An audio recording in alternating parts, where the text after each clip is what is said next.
questions in theory and some biological laws that live somewhere in there. Due to time, we have to kind of speed through the acknowledgments, but thank you all for this fantastic meet already, all the hard work, all the individuals who contributed to it at various kind of components and stages, and really already having an excellent time. So for those that don't know, we got a little bit of a brief introduction during that little game in the morning about who I am. I think we can kind of recapitulate who I am and what I do scientifically really here. It's kind of what are the forces that shape and constrain disease dynamics. I work kind of at all scales, from the kind of molecular level all the way to the kind of structural and social scale. But today what we're going to do, like I discussed, is we're going to talk about how, and really in the scope of as we think about a scientific society, what its priorities are going to be and the way it's organized and why, right? What I want to do is introduce some things that we think about where we kind of use epidemics as an instrument for some contemporary, I think, important areas that overlap with some of the things you've already heard and will continue to hear. And I think in particular, you're going to hear about 3 ideas today. We're going to spend, I think these are about exponential in terms of how much time I'm going to decay. We'll spend most of the time thinking about mutation effects, and there's a lot of, I think, Troy, you're talking about that, I believe. There's been several talks about that, so hopefully this finds some resonance with some of those conversations. We're going to spend a little bit of time on the evolution of virulence, which is an idea also that people in the room have worked on, right? And I think maybe isn't classically considered within the canon of population biology, but it is, right? I think we'll kind of talk about some things I think about there. And then importantly and very briefly, this question Aline, right? Mentioned it really a great kickoff talk for thinking about kind of acknowledging the undergraduates as you're thinking about a scientific society, kind of the way you have to build an instrument for communication into it. I think that's kind of a really important part for any theoretical exercise. So I'll briefly touch on that. But again, we're going to talk about this kind of now dirty term. I think we can all roll our eyes together, right, with regards to how context dependence has kind of driven its way into theory. And I think I'm guilty of that, right? You take a canon and you kind of tweak a few things about it. You say it's a different context, and all of a sudden you've said something kind of original. We really haven't most of the time. It's really, the theory really does remain intact. You just kind of added a little bit of a bell and whistle. But the problem with the context dependence framework, and the reason why we continue to hear it and people continue to publish on it and we think that we're doing something original, is because it's true. Okay? It's because it's true. I mean, I think a lot of the theory that we've been built on, and of course, there's debates raging back decades on this point. But I think, again, I also heard an important kind of idea this morning that I think is better analogy for what we need to do when we're thinking about these sorts of kind of theoretical canon, right? And that's this. Now, the reason why I like that as a very subversive analogy, and I mean this very seriously, I find that as a subversive analogy because that's precisely what spices do. They can amplify some effects and they can diminish others. And invariably, the most effective ones kind of give us surprise, right? And that's really what we need to be thinking about with regards to theory, right? And what I hope to reveal in the next, 3 minutes, where I have how many time I have left. So let's talk about this spice, right? What is this, and what are some kind of ways, and what are some? So we can think about my research program thinks about it at multiple levels, going from very small, from protein level. And again, right, when I talked about us rolling our eyes at context dependence, well, I mean, look, here you see a protein that actually does different things at different temperatures. That one isn't artificial, that's very real. If you want to understand something about the way this protein behaves, you better understand something about, right, the temperature. That's kind of a very vanilla one. And then, of course, we can go kind of a little bit higher to the host parasite scale where we think about problems like this, right? And here, this is New York City, my hometown, and I mean, the act of influenza infecting these individuals is a kind of a very context-dependent experience. That's not artificial, that's very real. And of course, a lot of people in the room have kind of worked on how to theorize this, right? And of course, even on a level higher, right? I think when you think about where people live and how they live, this has profound consequences for how kind of infectious disease dynamics work, right? So on all these different scales, right, there's all these different spices that are influencing the evolutionary dynamics of our systems. How do we kind of carefully consider them? How do we responsibly build new theory to do so? And I can't offer all the solutions, but when you hear through a little bit of things that we've worked on is how I kind of begin to broach this topic. And we'll start with mutation effects. So we'll start kind of really with the press, which is very important, right? I'll ask this question: how do we discuss mutation effects when we're thinking about them in the epidemiological context? Okay. Now we're out of the right and wrong context. I think these are all correct. I think this is good. I think that the Z614G mutation is important. I think describing kind of deletions and mutations individually is important. I think this kind of framework that from the New York Times, where it was describing the individual mutations and what their phenotypic consequences were, is true, right? I think those are very obviously have kind of strong phenotypic consequences. And we actually can look at it this way. This is a bunch of variants of concern here. We can see these kind of mutations, and then these are folded into mutations. Vaughn Cooper, who some of you know, wrote this really, I thought, excellent article, and a good example of how leading scientists can try to clarify things for us. Wrote this really excellent article about how there's a lot of convergence, right, for a lot of the variants of concern. They were locating the same kind of sections of protein space, if you will. And I think that's true, right? But we can also say something different, right? There's also a lot of differences as well, okay? It depends on how you want to talk about this story. The variants of concern shared a lot of mutations which are almost certainly responsible for some of the shared phenotypic consequences, but they also had a lot of things that I think maybe we didn't appreciate at the time. And so when we think about how to tell this story, certainly these individual kind of, here you have, right, this mutation we described, we have E40, these are very, very popular. We saw these in every news story, and I think understandably so, should you see those mutate in a particular way, they should draw our attention. But there's another story to be told about kind of how they often, many of these individual variants of concern identify different mutations. And this is again about the narrative. And so for example, now we think, I think somebody can correct me, but I'm reasonably up on how the literature works. I think the kind of prevailing kind of hypothesis for how Omicron evolved, right, was we think maybe potentially an immunocompromised individual.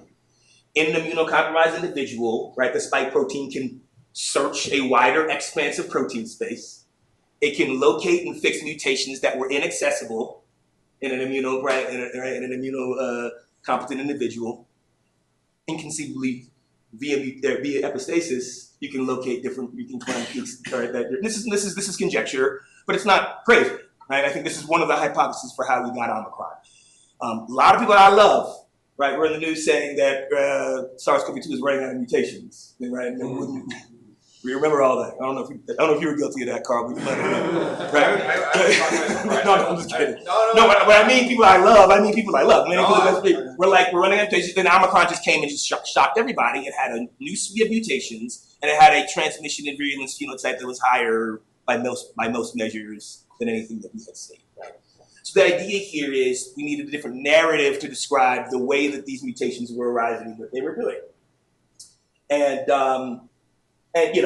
every paper I read about this, I think that, I kind of rely on this kind of definition just to kind of keep us, just to ground us. Obviously, there's different definitions and conversations we can have about this and how to consider it and how to think about it. We can argue about that, but we're going to go with this one for the next minute and a half or however much I have. And 10 minutes about that. Right. But I love this because I think it also works well with the spice analogy, right? This is exactly what we mean when we talk about what context you're doing, what context is doing to mutation effects. There are things that are happening that, and I think this Omicron example, right, is one that works with this framework. So what we did is we kind of just took a scholarly approach first. We were like, all right, well, we know what's happening with SARS-CoV-2. We know we have this framework and these methods. We've worked on epistasis. Well, how are people actually using this in epidemiology? Like, what's the status of what it's being used? Right? So we outstanding graduate student, Swati. She examined how epistasis is actually animated in a lot of different literatures in the HIV, basically some of the great pandemics in the last century or so. And basically, we just used a meta-analysis framework, and we're going to speed through this because part of this, some of what I'm going to show you is obvious, but we still didn't know it, right? And the idea here is that, right, a lot of people are using epistasis a lot differently in different systems, and you're getting different sorts of understanding. So here we have, these are kind of all the studies that have looked at epistasis in influenza, right? Obviously, you can see you have biases by host. You have kind of obviously these two kind of loci, and we could do something similar for other ones. We could do something similar for HIV, and there's a story to be told independently about each one of these, right? And we can do something very similar for SARS-CoV-2, and of course, this literature continues to grow. But the quick snapshot that we learn is, given the kind of inconsistency with regards to the way how biases are influencing our picture of epistasis in viruses, these are all viruses, by the way, what we can comfortably say is that we're in the infancy in terms of how to actually build, right, this sort of language, the context dependency of mutations into epidemiology. I mean, I have a lot of friends in genomic epi, right, and I talked to them. I gave this lecture to a genomic epi class, and he said, quote unquote, this lecture broke my class. Right? We spent the course talking about individual mutations, and here I am now introducing this framework that you have to understand them 2 and 3 at a time, and they're interacting in these surprising ways. And I think there's actually a surprising paucity of tools to actually be able to detect this in an epidemic, right? So we're at a point where this is an area where we actually need a lot more theory, right? And of course, this problem transcends epidemiology. Certain people work on humans. That's another conversation to be had, all right? So we've worked on various kind of versions of this in antibiotic resistance in terms of how to actually tell more richer biographies of how mutations are working, not only interacting with each other, but the way they're interacting with environments. This is dihydrofolate reductase, where I've built a lot of my career, last 5 years working on. And basically what you have is kind of like deviations from non-additivity in terms of the mutation. This is basically the fitness landscape here. This binary notation is the presence of mutations, and 2 would be pairwise, 3 would be 3-way. And basically all you're seeing here, let's just take this mutation, right, which is S108N, which is in malaria's dihydrofolate reductase. Really all you're seeing here is that what actually the phenotypic consequences, the epistatic consequences of mutation are profoundly influenced by the drug concentration. It's very simple, it's all, right? But it basically shows you, right, telling a linear narrative about an individual mutation. Even then, you need some environmental dimensionality to get the full picture of the story, right? So it's almost a graphical thing more than anything, but nonetheless, right, it is relevant. I've since kind of gone into some other things now. So I think, so there's that story, which is kind of bread and butter, and there's kind of a little bit more hipster stories in epistasis that have emerged. Right, some of you have heard of global epistasis. So this is, right, so we'll get into it later. But the way I think about global epistasis is one of the problems with epistasis is that it can feel nihilistic, right? If I have to understand every kind of possible combinatorial interaction between every possible mutation ever to understand any phenotype, kind of feels worthless. But global epistasis tells us, no, there's real rhyme and reason to the way mutations are interacting. There's rhyme and reason, and that you can actually, the phenotypic effect of mutation is well predicted by the phenotype of the background where it's added. So it adds some kind of like some rhyme and reason to being able to predict how a mutation is going to interact with a given with a given genetic background. And so a former shared postdoc of mine and a former department colleague of mine, of course, he left, and then we started working together. This is the way it works. Alvaro Sanchez, one of my dearest friends, we co-taught theory together. And we published a paper, actually not very long ago. We actually looked at the same question I just showed you here, but the global epistasis. And you actually see a lot more rhyme and reason, and I'll quickly take you through it. This basically says this is one of the mutations associated with resistance in malaria. This is kind of the fitness of the background to which it's added. I mean, it doesn't get any more bread and butter than that, but here's the thing. So it's very, very, very, very profoundly kind of linearly associated with the background to which it's added, that's what you say. But look when you actually get to this drug concentration, it flips, right? It flips. And we see this kind of, and again, this is only for one of the mutations. We have this data for all of the mutations, but again, right? Mutation biographies, as I call it, right? You want to be able to tell individual stories. When you're talking about individual stories, there needs to be more information with regards to the way those things are interacting with other processes of information. So when I think about this, mutation effects are tuned by stuff, right? And I think with careful understanding and consideration of how genomic and environmental context shape mutation effects, we can move towards better predictions. I think this is a kind of a frontier for theory of mutation effects. How much? You got 5 minutes. Perfect. Well, it's going to be perfect. All right. Next to the evolution of virulence. Now, and we'll talk briefly about what that is. So the evolution of virulence, the way I look at it is, there's a lot of definitions, just like epistasis, we can talk about a lot of ways. A framework for understanding the constraints underlying why pathogens make us sick and how they might evolve. I think it's one of the most important pedagogical instruments in all evolution. I mean, it really, there's a logic that underlies it. It's beautiful. It makes sense. It's intuitive to the person who has never understood evolution at all. I think the evolution of virulence is one of the canonical frameworks we use. And I think it's been rigorously applied, right, in biological systems. But again, Carl, people that I love, I don't know if it was you, but people that I love, remember when people were on the news saying, right, it was very, very unlikely that SARS-CoV-2 would get more virulent? right? You didn't say that. She looked at me like, don't look at me. Look at me like, don't. But a lot of people did, and I think they did that based on what our understanding of the evolution of virulence was at the time. So what I did is I did this. They did that based on their politics, but keep going. Well, no, that's a beer conversation. You talk about that, but people who knew what they were doing said it. I feel like some people, whatever. I voted for politics. I mean, the first one was just higher viral load. Alpha was just higher load, which is obviously advantageous. No, this is good. So what I did was, in light of that, in light of the fact that we got that wrong, that prediction, where some, not all of us, not you obviously, but some people got this, certainly not you, but some people got this wrong. Some people got this wrong.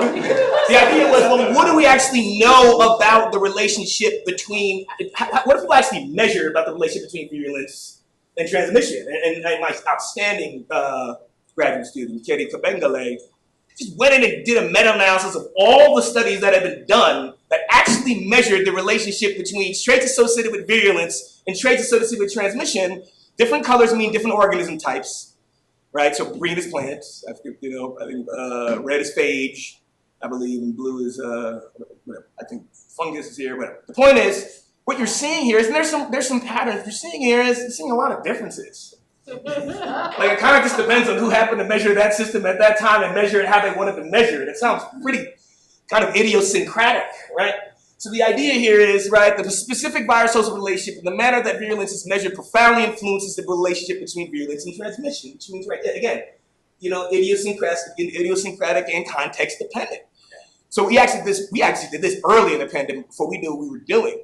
We actually asked the question, if you had different relationships, we asked this before, if you had different relationships between virulence and transmission, and the virus evolved, how would that actually shape the way the epidemic happened? This is kind of a quirky theory paper we did, right? And we said this is plausible correlation, and we had these values. And basically, I mean, it's kind of obvious in some ways, but based on what your understanding is about the relationship between virulence and transmission, you're going to get completely different consequences, right?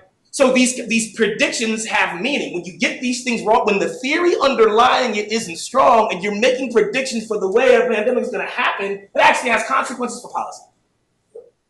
Right? And this is an area where theory needs to step in.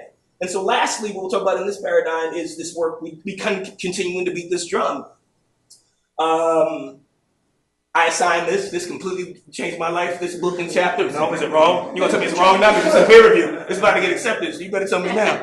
Okay. But I assigned this book in this chapter for how to kind of understand the problem of if you have a virus system and you have an invader, basically it's a game theory optimization problem, right? But you can do that on a dynamical epidemiological system. I think this chapter articulates that beautifully. And we've done that. But I think we've done that not so much for different relationships between virulence and transmission, but for simply different infections with different natural histories. So in this case, we have a direct transmission context. Here we have an indirect transmission context. This is based on the hepatitis C virus model that we've done for indirect transmission. This is based on SARS-CoV-2. And again, obvious in some ways, but you get these kind of, you get these. Here you have indirect, here you have direct, here you have what are the aspects of the model that forces VS's virulence to go up, right? And they're very, very, very, right, based on the structure of the model, they're going to be very, very particular, right? You get particular kind of predictions for what's going to happen based on what the natural history of diseases. Again, unsurprising as a whole, like that lesson wouldn't shock anybody, but when you dig on it, it's kind of like, whoa, wait a minute. I mean, there's bizarre things like, you can get virulence, as recovery rate. I mean, there's some counterintuitive and potentially alarming things that emerge when you start to study it this way. Okay? So we think about context that way. Context could be, right, there's different types of things. It could be the different relationships between virulence and transmission. That's going to yield kind of different predictions for what happening evolutionarily. It could be different natural histories of disease. That could be influencing things. And so in summary there, COVID-19, it should have been a shining moment for the evolution of virulence. I feel like that was the moment that we were all working for when we were developing that theory, right? We have a live pandemic that is changing before our eyes, and we presumably have lessons and parameters and models that can tell us what's going to happen, and we got it wrong, and that's okay. I'm not indicting anybody for getting it wrong. So maybe I'm indicting the confidence with which we made the predictions. But nonetheless, it's not about shaming anybody or even criticizing I mean, myself more than anybody else, it's more about this is an opportunity for us to do better than. This is a paradigm that we can actually use to develop a more rigorous room, a new paradigm for the evolution of symptoms, harm, host response, whatever. Notice I didn't say virulence. I broke it down into the different things because virulence, like fitness, like you heard this morning, right, can be cracked open. And it means a bunch of different things in different systems. We talked about a bunch, and lastly, this issue about how to translate things. I've used this public engagement thing. Yeah, perfect, we're done. When you're ready. Yeah, we're done. We've used this public engagement thing because I think it highlights the consequences of how kind of muddiness in our theory has real world consequences. And I think during the pandemic, I think there were a lot of people who did an excellent job here. And I think a lot of our colleagues did an excellent job here. And I think moving forward, this is the kind of thing we need to lean in on as we develop out a scientific society that wants to develop. Thank you.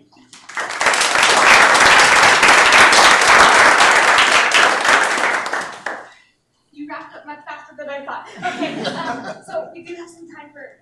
Oh, you tricked me. I'm sorry. So many people are still doing this question of after Omicron, is this it? Is the virus going to get any? And one of the really remarkable things in this pandemic is just this two-phase kind of evolutionary process that you alluded to, that within individual, long-term evolution happening in probably hundreds of thousands of individuals, allowing lots of exploration as well as the transmission. Yep. So, but that's where the deep mutational scan, we've got a lot to say what's going to happen nearby. How do we say anything about what's out there, but what other fitness peaks are just beyond reach? I think the DMS stuff is great. I think that's a great example. I think locally. I think that stuff.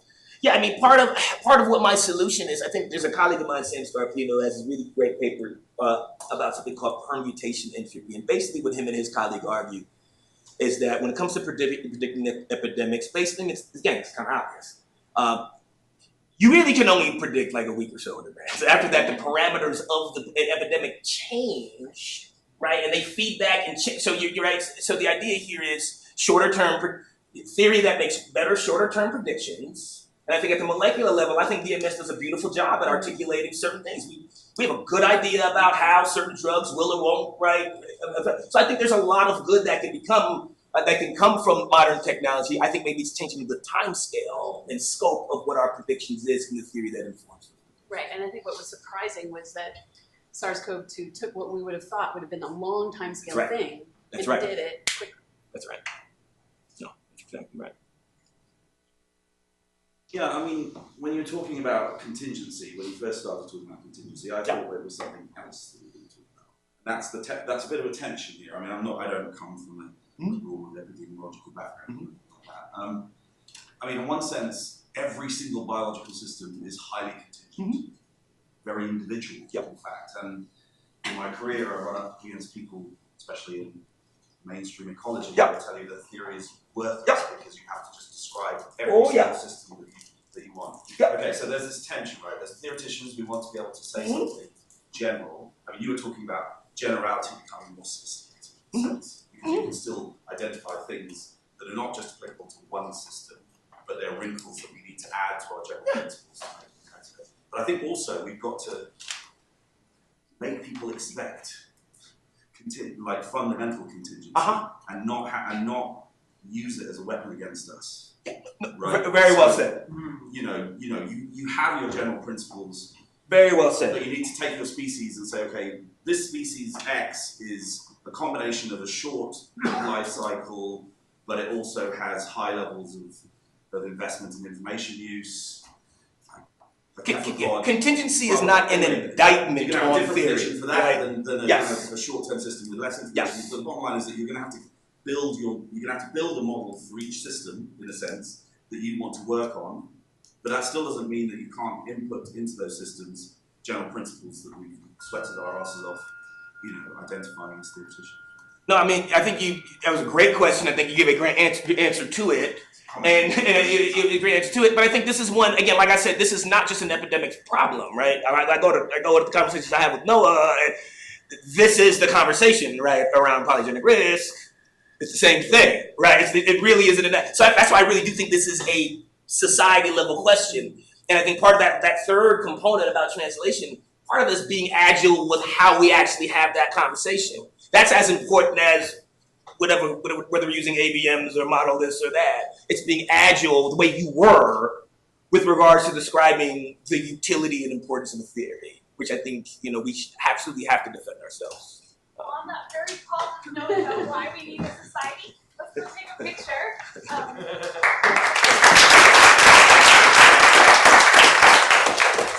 Photographer's going to lead us right outside. He's waiting in the lobby, so we'll just go right outside. No, it was great. Thank you so much. I appreciate it. Thank you. Thanks for being a good sport. I'm always just spice this. I'm gonna coach you on that. You have to write a paper on that. The spice thing.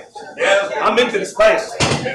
Listen, you ask hard questions too, so I'm glad. So I love that figure you have for the meta-analysis. Mm-hmm. Yes.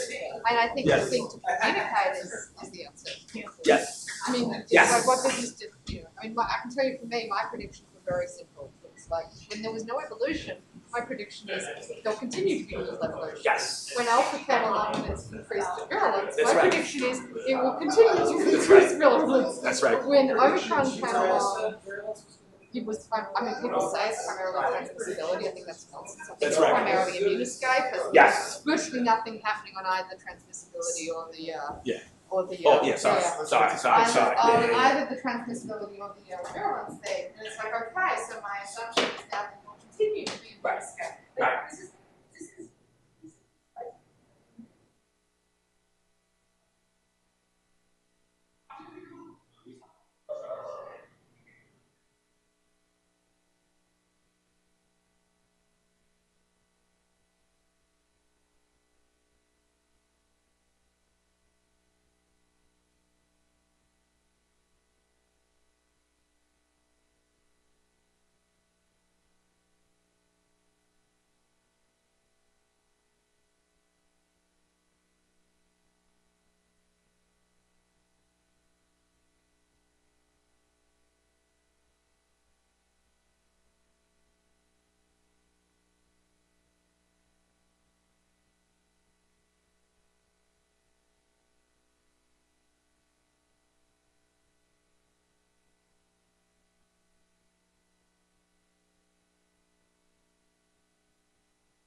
Yeah. shocked to learn that That's also hijacked this.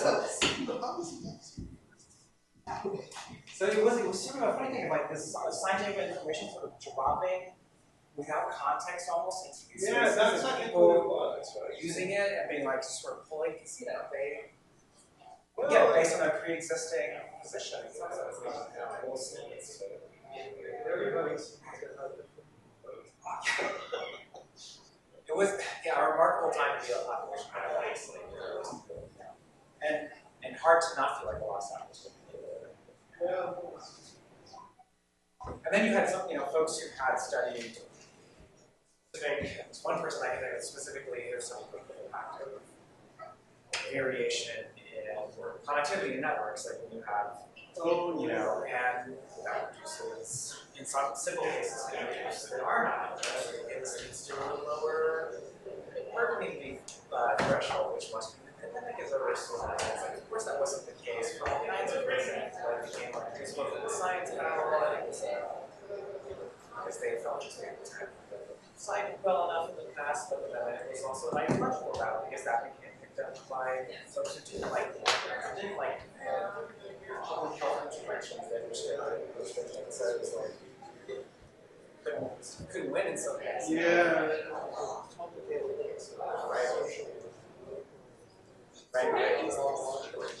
Right.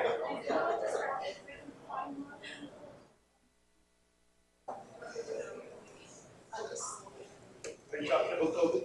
Oh, yeah. I think it's online. Not so much about COVID as such. Talking about COVID, but not so much.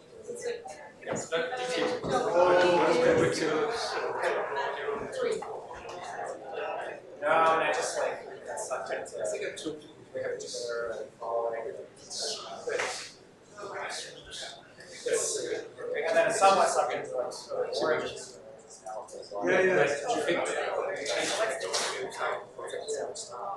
Yeah. It's less actually attention to the US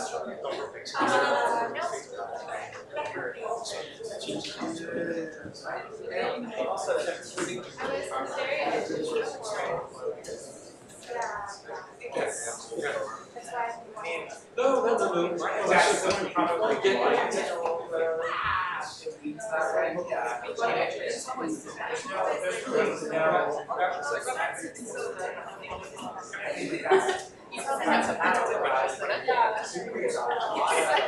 Do you ever see my hand? I'm sometimes like, no, I never see yours. Every once in a while. That's what the solution actually do. So that's like a frustration here. What they thought was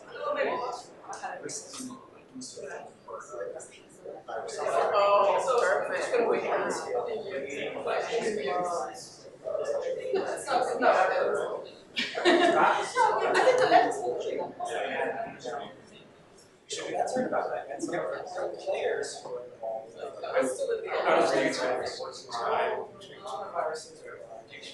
Yep. So what's the general question? That's how for They were fine. you're gonna just understand what it was. There's still just no evidence of that. Is that a problem?